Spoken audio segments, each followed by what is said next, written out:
कडे ना असं नळाला पाणी येतं, तर नळाला पाणी आल्यानंतर झाडाला टाकून घ्यावं लागतंय.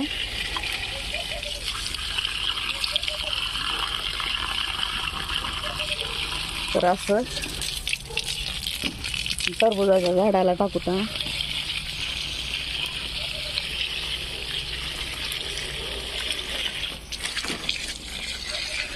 छानपैकी असं टरबूजाच्या झाडाला टाकून घ्या. पाताला गुढी पडेल तर मस्तपैकी असं झाडाला. हा लसूण आहे, लसूण पण खूप छान आलेला आहे. तर फुल असं पाणी मारून घेतो मी पाणी सुटल्यानंतर नळाला. मग 8 दिवस मारायची गरज पडत नाही तेवढी.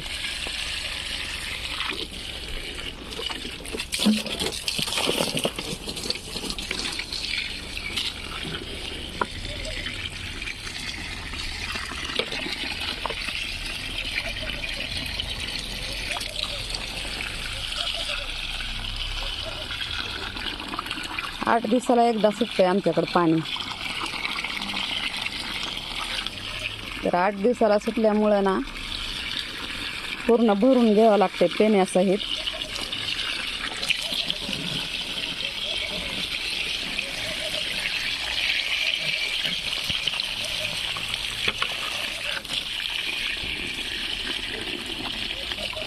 आता उन्हाळ्याचं तर एकदम पाणी कमी सुटतंय बघा, पाणी सोडत नाही पाणीवाला.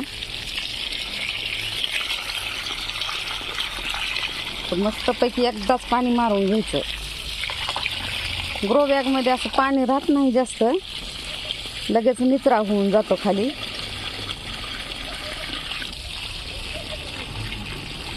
खालून पण लगेच पडायला निचरा व्हायला पाण्याचा.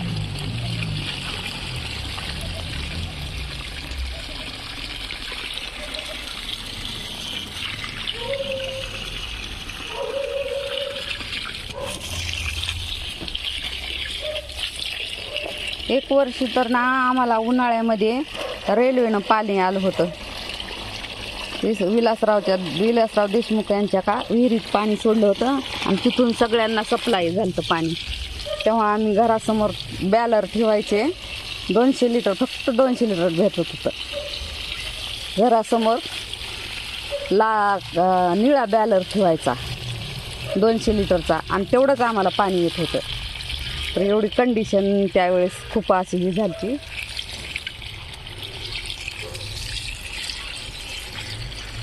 तर यावर्षी आहे पाणी. आता कधी कधी तर पाणीवाल्यांना पाणी कमी सोडते, तर कधी कधी जास्त सोडते. त्याची मनमर्जी असते.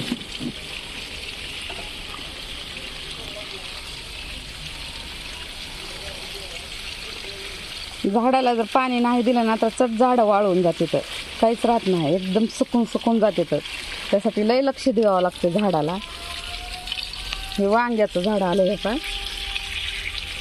वांग्याचे मी खालचे त्याचे सकस काढून टाकलेले आहेत. कारण का तर ही जी वरी फुलं लागालीत ना वांगे, ती मोठे होत नाहीत.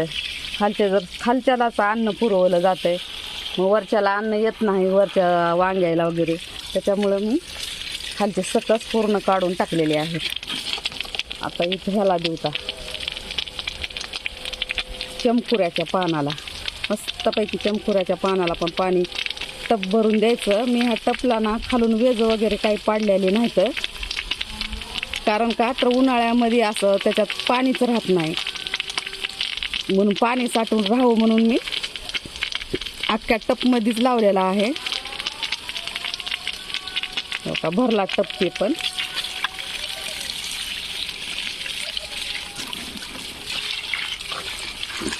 इकडच्या पण झाडाला उरलेल्या घेऊ टाकून. एकदा फुल पाणी दिलं ना तर 8 दिवस बघायची गरजच पडत नाही. परंतु आता काय होईल, उन्हाळा जास्त वाढत चाललाय ना, त्यामुळं पाणी जरा लवकर द्यावं लागते.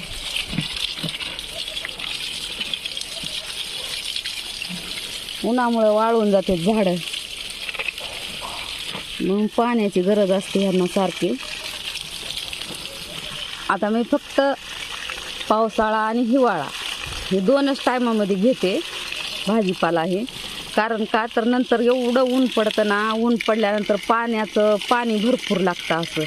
आणि पाणी भरपूर लागल्यामुळं का झाडाला पाणी देण्याच्या ह्याच्यामध्ये वापरायला राहत नाही.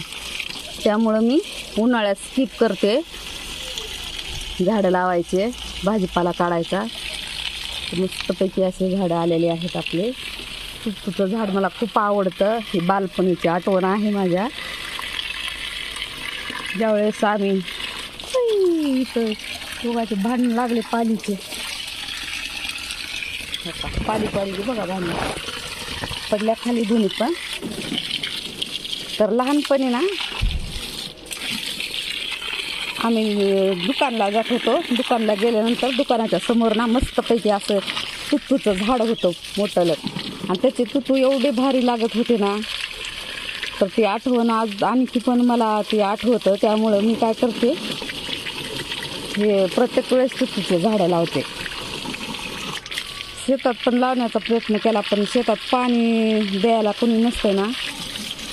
8 दिवसाला 15 दिवसाला जाण्यात येते शेताकडे. त्याच्यामुळं काय होतंय, झाडं वाळून जाते. तर पण ती आता आंबे ही लावलेले आहेत, पण त्याला ड्रीप केली आता. तर छान असे झाडं येईल तर शेतात पण.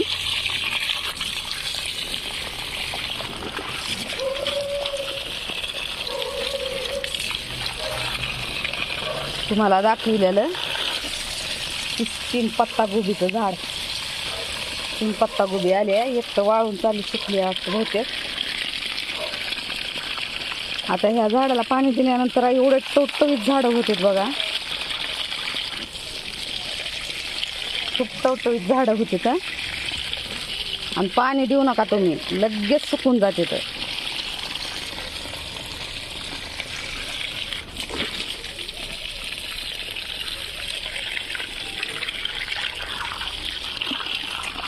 वांग्याच्या पण झाडाला देता, वांगे पण लागले तर.